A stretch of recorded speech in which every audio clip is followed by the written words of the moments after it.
Hey, watch yourself. Alright, yeah, so the music I come out to is actually one of my friends. He inspired me to do this. So since he jumped out there and started rapping and everything, I was like, you know what? Why not try myself and try my hand at comedy?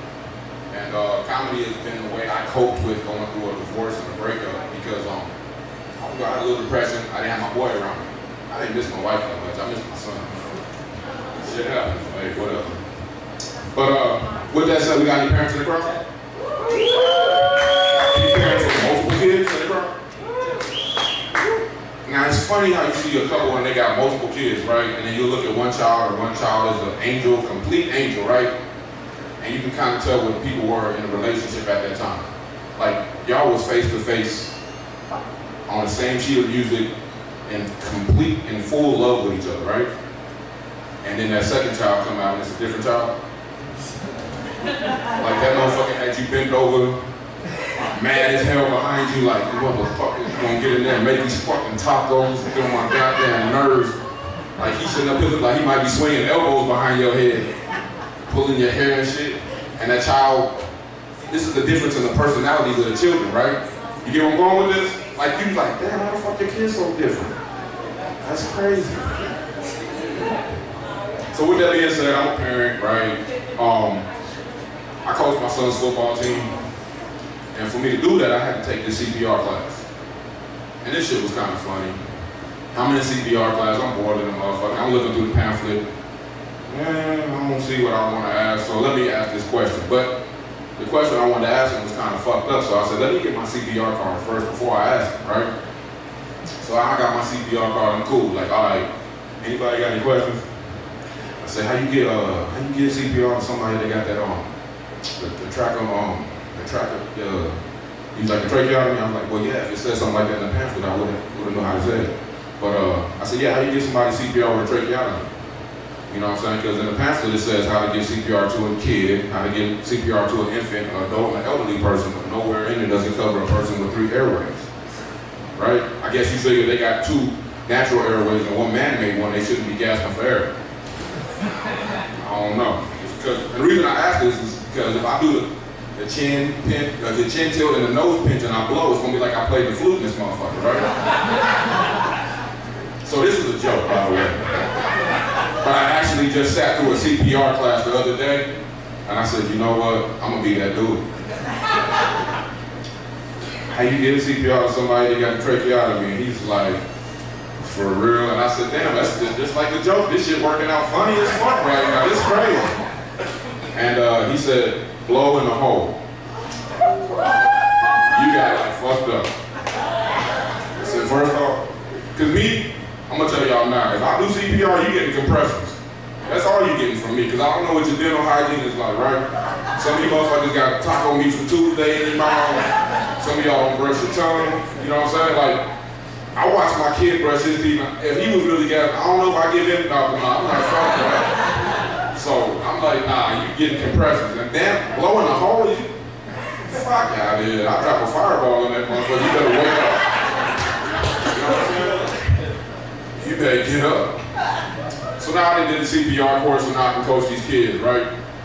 And I'm out there, I'm coaching the kids, we gotta practice, and I give the kids a little break. Well, one of the kids got dropped off got brought to practice by his grandpa.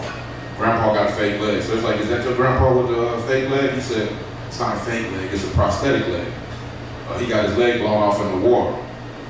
He was like, well, damn, I wonder what happened to my dad. He was like, why is that? He said, because my mom got a prosthetic penis in a nightstand. And then my son gonna come over and say, well, if his penis in a nightstand, how you go to the bathroom?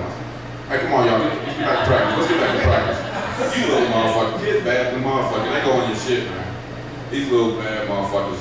So, I recently retired from the Navy, right? And I swear I appreciate y'all, right? So I thought I was done leading and teaching and training motherfuckers. Then I started coaching football. I got the same stress level. That shit that never went down. I'm like, this is some bullshit. These motherfuckers. Kids, fuck them kids. I'm telling y'all wholeheartedly with complete sincerity and everything I love. Fuck them kids. Amen. But yeah, so I coach these kids up, and they just weird, man. And like, did anybody, kids just sit up and watch YouTube and watch other little kids play with shit? Yes. Don't that shit bother you? Yes. Thank you. So, me, I don't like being no hypocrite, right? That's the one thing I hate about my military life, being leadership, right? I don't like no fucking hypocrite. So, my son, I'm sitting here, he's a junior, by the way, I'm like, Junior, if you can't tell me what the fuck you get from watching these other kids play on TV, on YouTube, whatever, turn that shit off. Speak to me, brother. Thank you. So, I said, what'd you get from it? Man, turn that shit off.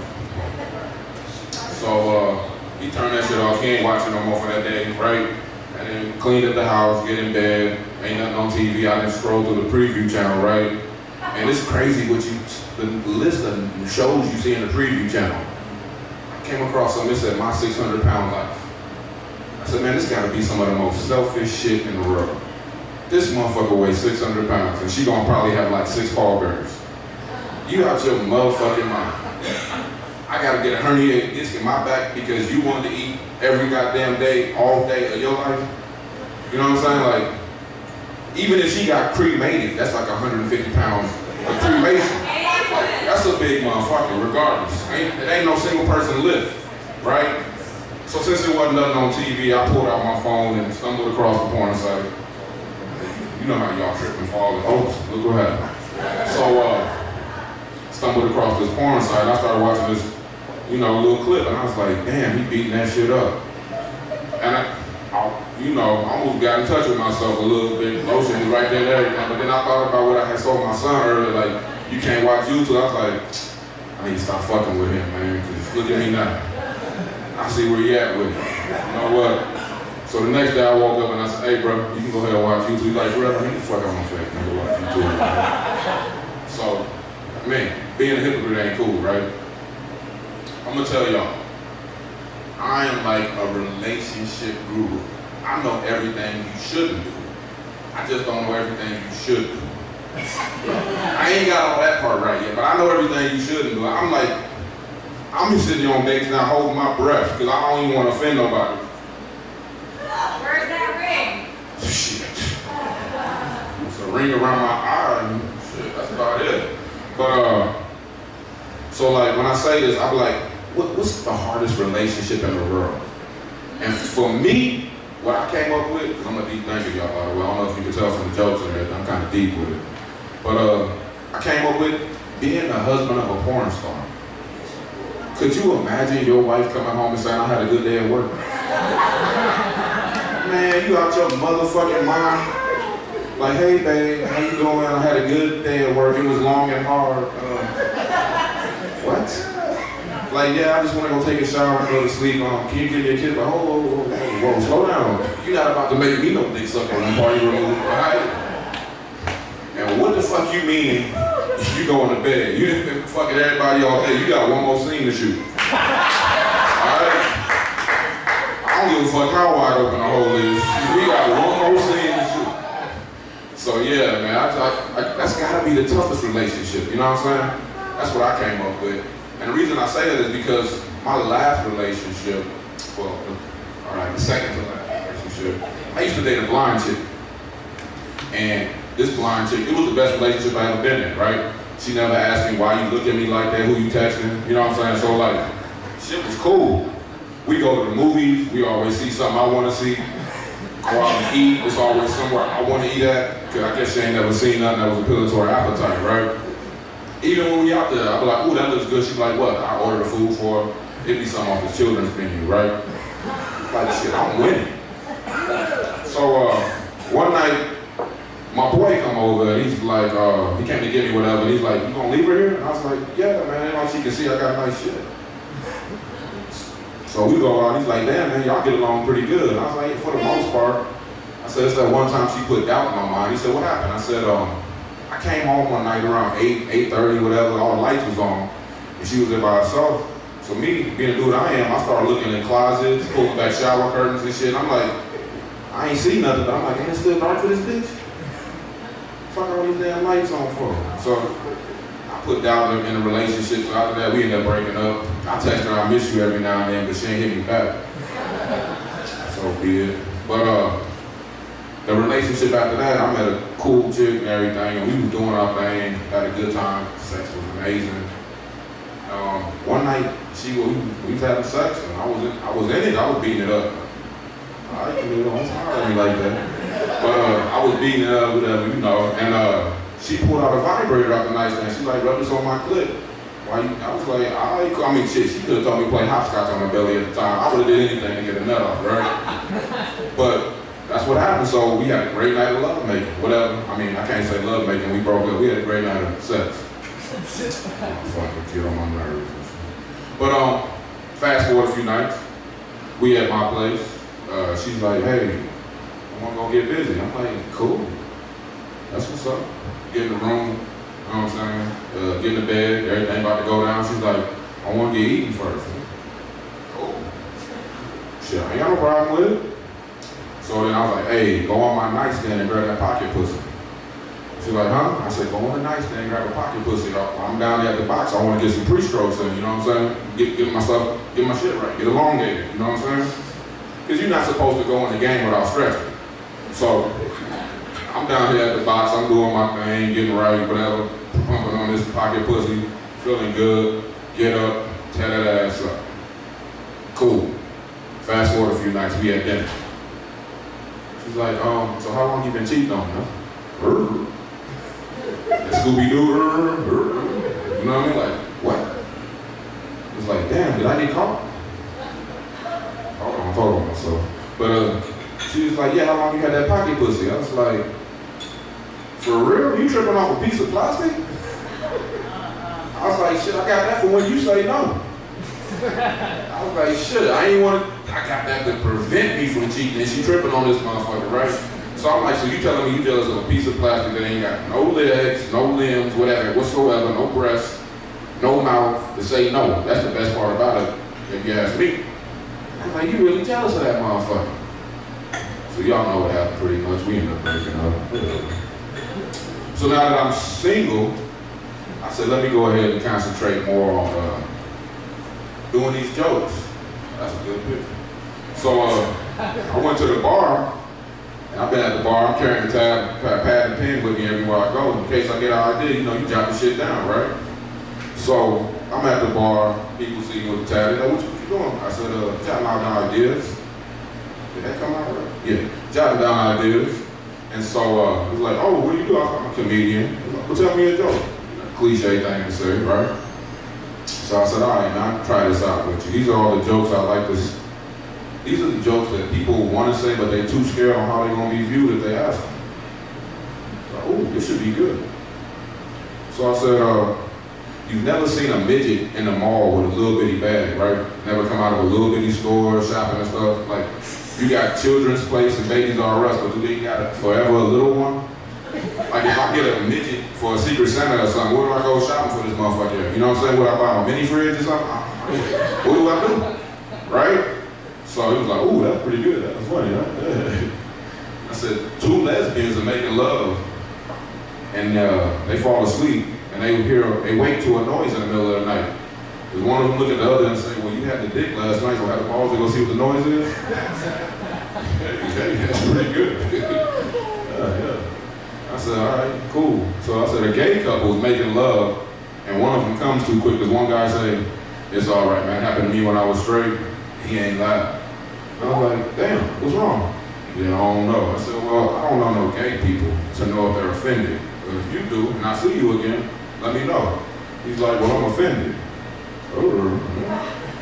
Yeah, Scooby-Doo look again, like, and I said, I felt comfortable saying this because I'm a decent sized guy and he was a little bit smaller than me. I said, so you telling me you can take a joke, but you can't take a dick? Yeah, this shit didn't go so well, right? And he was like, man, you're shallow. I said, whoa. First off, you don't know. Don't call me shallow, but I might be an asshole, but I'm not shallow. I used to date a blonde chick, right? So, and I said, you know what I'm saying? Like, when I dated this blonde chick, we go out or whatever, and she used to bring that goddamn stick with me, and I'd be like, hey, you ain't gotta bring it, you with me. All that fucking tapping and get on my nerves. You know what I'm saying? Like, you don't need that shit. You with me, grab the arm and we go. So one night we went to the movies. You know, women, they always bring that one time some shit happened. So one night we go to the movies, and I got up, throw all my trash out, the popcorn and Coke and all that shit, right? And I'm walking out, and I'm like, babe, how the movie sound to you? Oh shit, I let this bitch in the theater. Right, so I turned around and I walked back to the theater to go get her, and she sitting up here rubbing the walls like she looking for a secret passageway in this motherfucker. Now that ain't the funny part. The funny part is it was two kids on the opposite wall doing the same shit because they were fucking with her. I wanted to laugh so hard, but I ain't want to have to lie about what I'm laughing at, so I held that shit in. And it's not good to hold no laughing, just so you know. Don't hold no laughing. It'll cause you gas later on. Man. But so yeah, that's what happened with that. But dating that blind chick, it was the best, one of the best relationships I ever had. It was so much stuff I could do I didn't realize until I started back dating people that could see this shit, you know what I mean? Like, I used to get away with looking at women walk by and wouldn't have to deal with that shit. Like, damn, she look good. Look at that motherfucker over there. Shit. You know what I'm saying? And if you ain't never had your ego stroked, have sex with a blind woman. Because when they eyes get big, when they grab your dick, it's just like an ultimate compliment. I don't give a fuck what nobody says. Like, she can't even see in her eyes got big. Like, that's what's up. That's what's up. Thank you. You know what I'm saying? So, alright, cool. Yeah, about 15 minutes. Y'all want me to get off? Y'all got some more jokes, some more time for me? Go. I'm talking about it. Yeah. Go ahead and buy another round of everybody. Yeah, so, then what was we talking about? Blind datings and shit. I believe the children are the future. Right? Yeah, hey, y'all been great, by the way. I appreciate y'all. We've come so far from where we used to be in technology, and with the advancement of technology, we've gotten away from so much in communication. You know what I mean? I remember going to school and seeing the girl I like and be like, hey, listen to the radio tonight. You know what I'm saying? Be on that. And she listened to the radio tonight to get that dedication. I only think of you on two occasions. Next day, I'm getting a hug and a kiss in this motherfucker, right? We don't do that shit like the romantic side of men and everything. And couples is gone. Like, where the fuck that shit go? You know what I'm saying? I feel like I'm the last of the dying breed up in this motherfucker. Because I do anything to get it. He ain't gonna do nothing to keep it, but I do anything to get it. You know what I'm saying? Well, because you already know, for men, women, I don't know if y'all know, but for men, it's an ATM effect. I'm gonna chase you and I'm gonna do what I gotta do. And once I put this dick in, feelings coming out. And then you gonna chase me. So, I do all that romantic shit up front to get it. Shit, like we do after that, that's on you. That's on you. Y'all hope you know how to warm up some instant grits or something in this motherfucker. And the crazy thing is, relationships nowadays, like a woman is only required to make 2 meals and cereal count as 1. Like shit, if you can put a bowl of cereal in front of a motherfucker with some milk and a spoon, we good. Shit. Make some hot dogs later on, I don't give a fuck. But half the time women don't want to do nothing but make your hair fall out. That's it. Got me up here trying to get lace fronts and shit. My edges is gone. Fucking with you motherfuckers. Get on my damn nerves. Yeah. My bad. I didn't mean to talk about y'all so bad. Nah, it's real though. Communication is very important. And I didn't realize how important communication was until I started playing Call of Duty. I said, well, this is some bullshit. So I look back on it, I'm like, you know what? A lot of them relationships not going right. It's my fault. Damn. Because, man, it sucks when your homeboy get killed on Call of Duty and you don't know where the fuck he got shot from. Like, man, where you get hit from? Goddamn, motherfucker, you can't be of some type of service. Help me out. Now I gotta try to figure out where he got died from or something. You know, stupid motherfucker. You play games or something, huh? Hey, let that man play Call of Duty. No. He stay his ass home, right? If he play Call of Duty, if he playing PlayStation at the house, he ain't playing with somebody else's station. I'm just saying, shit. All right. That motherfucker be on the streets spending money home like a motherfucker, but he at the front of the house chilling playing video games. You better let him chill. Because Because he could be at his Xbox. Shit. For real. Shit. Trying to talk to you. Sometimes we have to improvise on the fly. I'm just saying, hey, some real relationship advice. Man, let that man play video games and shit. I know, like, for me in relationships, it's not much that a man is really asking for in a relationship. We don't want a lot, right? Feed a motherfucker, I told y'all, cereal and hot dogs. And this shit'll work once a week though. Don't give me hot dogs every fucking day. But, you know what I'm saying? Feed us, say hi to us, do the Guitar Hero across the dick right quick. We good. That's for real. Like, shit is good. We good with that. Like, okay, she fed me, she played a little bit, gave me some, you know, some emotion. I'm good. But the handbook on women. All right. The handbook on how to please a woman.